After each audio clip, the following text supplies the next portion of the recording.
साधना की चरम सीमा क्या है? साधना के अंत में क्या होता है? जब साधक साधना पूरी कर लेता है तो उसे क्या मिलता है? इस बात को समझाते हुए पूज्य स्वामी राम सुखदास जी कहते हैं, किसी भी मार्ग का साधक क्यों न हो, उसे अंत में वासुदेवः सर्वम तक पहुंचना है। सब कुछ परमात्मा ही है, मैं तू यह वह है ही नहीं, यहां तक पहुंचना है। इस विषय में साधक को कभी निराश नहीं होना चाहिए, बड़े उत्साह से चलना चाहिए। कारण यह है कि यह सच्ची बात है। नाशवान पदार्थों की तरफ चलते हुए जीव को कभी सुख शांति नहीं मिल सकती। इसलिए धन संपत्ति वैभव जमीन जायदाद आदि कितने ही मिल जाएं, तृष्णा छूटती नहीं। कारण यह है कि जीव साक्षात परमात्मा का अंश है। परमात्मा का अंश प्राकृत पदार्थों से कैसे तृप्त हो सकता है? भगवान ने कहा है, ममैवांशो जीवलोके जीवभूतः सनातनः। अर्थात इस संसार में जीव बना हुआ आत्मा स्वयं मेरा ही सनातन अंश है। भगवान ने यहां मम अंशः मेरा अंश ऐसा नहीं कहा, अपितु मम एव अंशः मेरा ही अंश है ऐसा कहा है। इसका तात्पर्य है कि जीव केवल भगवान का ही अंश है, इसमें प्रकृति का अंश किंचित मात्र भी नहीं है। यद्यपि अपरा और परा दोनों प्रकृतियां भगवान की ही हैं, तथापि भगवान ने कभी भी तथा कहीं भी अपरा प्रकृति को अपना अंश नहीं बताया। पृथ्वी जल तेज वायु आकाश मन बुद्धि तथा अहंकार, ये 8 प्रकार की अपरा प्रकृति हैं और जीवात्मा परा प्रकृति है। ममैवांशः कहने का तात्पर्य है कि जीव अपरा प्रकृति से सर्वथा रहित है। जैसे शरीर में माता और पिता दोनों के अंश का मिश्रण है, ऐसे जीव में भगवान और प्रकृति दोनों के अंश का मिश्रण नहीं है। जीव केवल भगवान का अंश है। अतः जैसे भगवान है वैसे ही यह भी तो है। रामचरितमानस में गोस्वामी तुलसीदास जी कहते हैं, ईश्वर अंश जीव अविनाशी चेतन अमल सहज सुख राशि। शुद्ध परमात्मा का अंश होने से जीवात्मा कर्तृत्व भोक्तृत्व से रहित है। इसलिए गीता में आया है, अनादित्वात् निर्गुणत्वात् परमात्मा अयम अव्ययः शरीरस्थोपि कौन्तेय न करोति न लिप्यते। हे कुंती नंदन, यह पुरुष स्वयं अनादि होने से और गुणों से रहित होने से अविनाशी परमात्म स्वरूप ही है। यह शरीर में रहता हुआ भी न करता है और ना ही लिप्त होता है। कर्तृत्व भोक्तृत्व वास्तव में प्रकृति में ही है। इसलिए साधक को कर्तृत्व भोक्तृत्व का त्याग नहीं करना है, अपितु इनको अपने में स्वीकार ही नहीं करना है।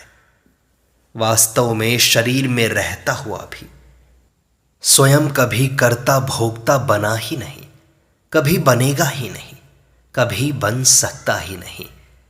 गीता में आया है, यस्य नाहं कृतो भावो बुद्धिर यस्य न लिप्यते हत्वापि स इमान लोकान न हन्ति न निबध्यते। जिसका अहंकृत भाव अर्थात मैं करता हूं ऐसा भाव नहीं है और जिसकी बुद्धि लिप्त नहीं होती, वह युद्ध में इन संपूर्ण प्राणियों को मारकर भी न मरता है और न ही बंधता है। यह अहंकार अपरा प्रकृति का अंश है। पृथ्वी जल तेज वायु आकाश मन बुद्धि और अहंकार, ये उत्तरोत्तर पूर्व की अपेक्षा सूक्ष्म है। इनमें अहंकार सबसे अधिक सूक्ष्म है। सबसे सूक्ष्म होने पर भी यह प्रकृति का ही अंश है। यह अपरा प्रकृति ही बंधन करने वाली है। अपरा प्रकृति के सिवाय स्वयं में कोई दोष नहीं है। स्वयं सर्वथा निर्दोष और भगवान का अंश है। प्रकृति का अंश प्रकृति में स्थित रहता है और भगवान का अंश भगवान में स्थित रहता है, परंतु जीव प्रकृति के अंश को अपनी तरफ खींचता है, अर्थात अपना मान लेता है। मनः षष्ठानि इंद्रियाणि प्रकृतिस्थानि कर्षति।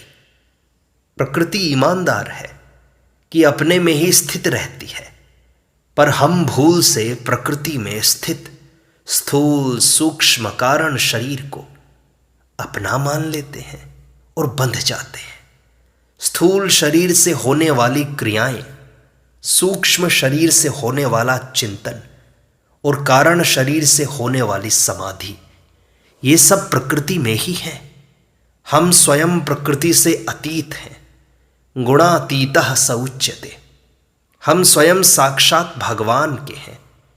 इसलिए साधक को चाहिए कि वह एक बार सरल हृदय से दृढ़ता पूर्वक स्वीकार कर ले कि मैं भगवान का हूं केवल, और साधक का काम है और कोई काम नहीं है, बस यही है। स्वीकृति 2 बार नहीं होती, एक ही बार होती है। स्वीकृति में अभ्यास नहीं है। विवाह होने पर कन्या अपने को पत्नी रूप से स्वीकार कर लेती है तो इसके लिए उसको माला नहीं फेरनी पड़ती। स्वीकृति मात्र से वह पति की हो जाती है। ऐसे ही स्वीकृति मात्र से साधक का बेड़ा पार हो जाएगा, परंतु प्रायः एक बार स्वीकृति होती नहीं है। इसके 2 कारण मुख्य मालूम होते हैं। पहला, अभ्यास का महत्व, और दूसरा, भोग तथा संग्रह की आसक्ति। आज तक जितने भी काम किए हैं सब अभ्यास से किए हैं। इसलिए अंतःकरण में यह बात बैठी हुई है कि परमात्मा की प्राप्ति भी अभ्यास से ही होगी। वास्तव में अभ्यास से परमात्मा की प्राप्ति नहीं होती। अभ्यास से नया सीखना होता है। अभ्यास में जड़ की सहायता लेनी ही पड़ती है, परंतु परमात्मा की प्राप्ति जड़ की सहायता से नहीं होती, अपितु जड़ के त्याग से होती है। केवल भगवान ही मेरे अपने हैं, केवल इतना ही जड़ की सहायता से संसार का कार्य होता है। परमात्मा की प्राप्ति में कुछ भी करना है ही नहीं। बिना जड़ की सहायता से कुछ भी करना होता ही नहीं, परंतु अभ्यास करने का बहुत ज्यादा आग्रह होने से, अभ्यास का स्वभाव पड़ा हुआ होने से साधक पूछता है कि बोलो फिर करें क्या? यह विषय तो जान लिया, अब इससे आगे क्या करें? जैसे अभ्यास प्रिय लगता है, ऐसे ही भोग और संग्रह भी प्रिय लगते हैं। भोग और संग्रह की आसक्ति जल्दी छूटती नहीं। इस आसक्ति के कारण साधन में दृढ़ता नहीं आती। गीता में आया है, भोग ऐश्वर्य प्रसक्ता नाम तया अपहृत चेतसाम व्यवसायात्मिका बुद्धि समाधौ न विधीयते। उस पुष्पित वाणी से जिसका अंतःकरण हर लिया गया है, अर्थात भोगों की तरफ खिंच गया है, और जो भोग तथा ऐश्वर्य में अत्यंत आसक्त हैं, उन मनुष्यों की परमात्मा में एक निश्चय वाली बुद्धि नहीं होती। उपर्युक्त 2 कारणों के रहते हुए कहने पर भी, सुनने पर भी, पढ़ने पर भी परमात्मा की स्वीकृति नहीं होती। परमात्मा के अंश तो हम पहले से ही हैं। अंश बनना थोड़े ही है हमको, परंतु ऐसा होते हुए भी हम स्वीकार नहीं करते। जो परमात्मा को स्वीकार कर लेता है उसका गोत्र बदल जाता है। वह संसार का नहीं रहता, वह अच्युत गोत्र हो जाता है। गोस्वामी जी महाराज ने भी लिखा है, साहही को गोतु, गोतु होत है गुलाम को। वेदांत के ग्रंथों में भी अध्यास की बात आती है। श्रवण, मनन, निदिध्यासन के बाद विविध समाधियों की बात आती है। समाधि वास्तव में कारण शरीर से अभ्यास है, जिसमें समाधि और व्युत्थान दो अवस्थाएं होती हैं।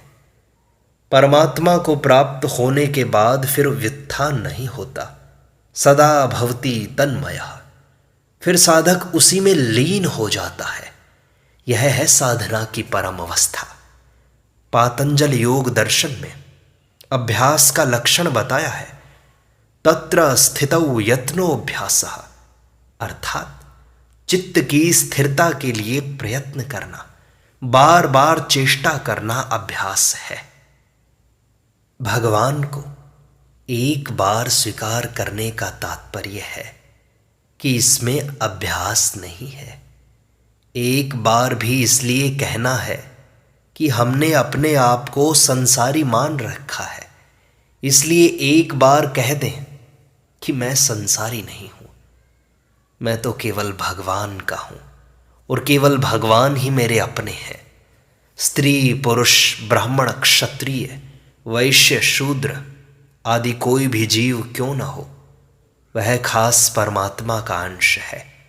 अमृतस्य पुत्राः, जो जिसका अंश होगा वह उसी में लीन होगा।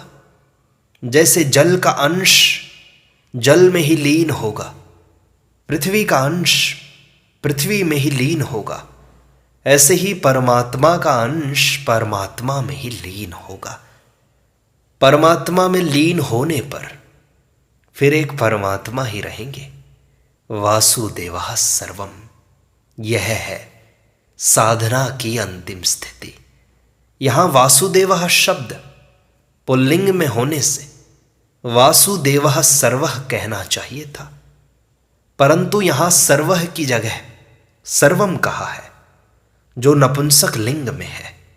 अगर तीनों लिंगों का एक शेष किया जाए तो नपुंसक लिंग सर्वम ही एक शेष रहता है, वही बचता है। नपुंसक लिंग के अंतर्गत तीनों लिंग आ जाते हैं। अतः सर्वम शब्द में स्त्री, पुरुष और नपुंसक सबका समाहार हो जाता है। गीता में जगत, जीव और परमात्मा, इन तीनों के लिए पुल्लिंग, स्त्रीलिंग और नपुंसक लिंग, इन तीनों ही लिंगों का प्रयोग किया गया है। इससे यह सिद्ध होता है कि जगत, जीव और परमात्मा ये तीनों ही सर्वम शब्द के अंतर्गत हैं। अतः तीनों लिंगों से कही जाने वाली सब की सब वस्तुएं तथा व्यक्ति आदि एक परमात्मा ही हैं। वासुदेवः सर्वम। वास्तव में यहां सर्वम कहने की भी आवश्यकता नहीं थी, क्योंकि वास्तव में सर्वम की सत्ता ही नहीं है। ना सतो विद्यते भावः, एक परमात्मा के सिवाय दूसरी सत्ता है ही नहीं। अतः वास्तव में वासुदेव ही वासुदेव है, सर्वम है ही नहीं। परंतु हमारी दृष्टि में सर्वम की सत्ता है, संसार की सत्ता है। इसलिए हमें समझाने के लिए भगवान ने वासुदेवः सर्वम पदों का प्रयोग किया है, अन्यथा सर्वम कहने की आवश्यकता ही नहीं थी। एक भगवान के सिवाय जो कुछ हम मानते हैं वह सब का सब बनावटी है, कल्पित है। असली चीज एक भगवान ही है, यही हम सबको पहुंचना है। सर्वथा पूर्ण होते हुए भी भगवान में प्रेम की भूख है, एकाकी न रमते। इसलिए भगवान प्रेम लीला के लिए एक से अनेक हो जाते हैं। सो अकामयत बहुश्याम प्रजा येति, एकम रूपम बहुधा यह करोति। प्रेम लीला के लिए भगवान ने अपने लिए तथा अपने में से जीवों की रचना की। इसके साथ ही खेल सामग्री के रूप में संसार की भी रचना की, परंतु जीव ने खेल सामग्री के साथ अपना संबंध मान लिया। और भगवान से विमुख हो गया। तभी से वह जन्म मरण के चक्र में पड़ गया। जब तक संसार की कोई भी वस्तु अच्छी, प्रिय, सुंदर लगती है, तभी तक भोग आसक्ति है। इस भोग आसक्ति को ही काम कहते हैं। इस काम के रहते हुए सब कुछ परमात्मा ही है, इसका अनुभव नहीं होता। महाभारत में आया है, जगत में काम ही एकमात्र बंधन है, दूसरा कोई बंधन नहीं है। जो काम के बंधन से छूट जाता है वह ब्रह्म भाव प्राप्त करने में समर्थ हो जाता है। कठोपनिषद में आया है, यदा सर्वे प्रमुच्यन्ते कामा यस्य हृदि श्रिताः अथ मर्त्यो अमृतो भवति अत्र ब्रह्म समश्नुते। साधक के हृदय में स्थित संपूर्ण काम जब समूल नष्ट हो जाते हैं, तब मरण धर्मा मनुष्य अमर हो जाता है और यहीं मनुष्य शरीर में ही ब्रह्म का भली भांति अनुभव कर लेता है। यही है साधना की अंतिम परिणति। जब तक काम नाश पूर्वक वासुदेव सर्वम का अनुभव न हो जाए, तब तक साधक की साधना अपूर्ण रहती है। साधन की पूर्णता के लिए एक बार सरल हृदय से दृढ़ता पूर्वक स्वीकार कर लें कि मैं केवल भगवान का ही हूं तथा केवल भगवान ही मेरे अपने हैं। कारण कि शरीर संसार कभी किसी के साथ रहते ही नहीं और भगवान कभी किसी का साथ छोड़ते ही नहीं। अभी परमात्मा प्राप्ति का बहुत बढ़िया मौका है, इसलिए जल्दी से जल्दी परमात्मा प्राप्ति कर लेनी चाहिए। आगे कैसा भयंकर समय आएगा इसका हमें पता नहीं। अभी तत्परता से भगवान में लग जाओ। दो चीज खास हैं, भगवान को याद करना और लोगों की, संसार की सेवा करना। दिन में कई बार ठहर कर विचार करो कि क्या कर रहे हैं, क्या हमें करना चाहिए। संसार में अपना कोई नहीं है, अपने सिर्फ भगवान हैं। संसार में मेरापन महान पतन करने वाला है। जिनमें त्याग का अभिमान है वे त्यागी नहीं हैं, अपितु महाभोगी हैं। मनुष्य शरीर की सफलता परमात्मा की प्राप्ति करने से ही है। यह एकदम पक्की बात है। आप जहां हैं, जिस वर्ण आश्रम में हैं, वहीं सीधे मुक्ति हो सकती है। युद्ध रूपी क्रिया से भी कल्याण हो जाए, फिर उससे सुगम क्या होगा। गीता व्यवहार में परमार्थ तत्व प्राप्ति की कला सिखाती है। जिसमें राग द्वेष है, उसने अभी तक वासुदेव सर्वम को जाना ही नहीं। भक्तों का राम राम है, योगियों का सोहम है और ज्ञानियों का ओम है। संसार के संबंध की मान्यता है, वह मान्यता मिटते ही बोध हो जाता है। बोध होने पर मैं अज्ञानी था, अब ज्ञान हो गया, ऐसा होता ही नहीं। जैसा था वैसा हो गया, इसका नाम स्मृति है। परमात्मा बीज है, संसार खेती है। वासुदेवः सर्वम दिखाई देने लग जाए तो यह स्मृति हो गई। पहले भी परमात्मा थे, बाद में भी वे रहेंगे, फिर बीच में दूसरी चीज कहां से आ गई। जानने वाले के लिए सब परमात्मा है, न जानने वाले के लिए संसार है। गीता का शुद्ध ज्ञान है वासुदेवः सर्वम, और यही साधना की, साधक की अंतिम परिणति है। यही साधना का अंतिम फल है। जब साधक को वासुदेवः सर्वम इसका भान हो जाए, तब साधक मुक्त हो जाता है। अपने सुख का जितना त्याग किया जाए, उतने ही कर्मयोग और भक्ति योग तेज होते हैं। जितना अपने सुख का भाव छोड़े, उतना दर्जा ऊंचा होता है। अपने सुख का त्याग करना ही वास्तव में कल्याण करने वाला है। चाहे कर्म मार्ग हो, ज्ञान मार्ग हो या भक्ति मार्ग हो, अपने सुख का सर्वथा त्याग होने पर ही योग हो जाएगा। योग के बिना मुक्ति नहीं होती और योग का अंतिम फल है वासुदेवः सर्वम। सत्संग का यह भाग यहीं संपूर्णता को प्राप्त होता है। शेष अगले अंक में।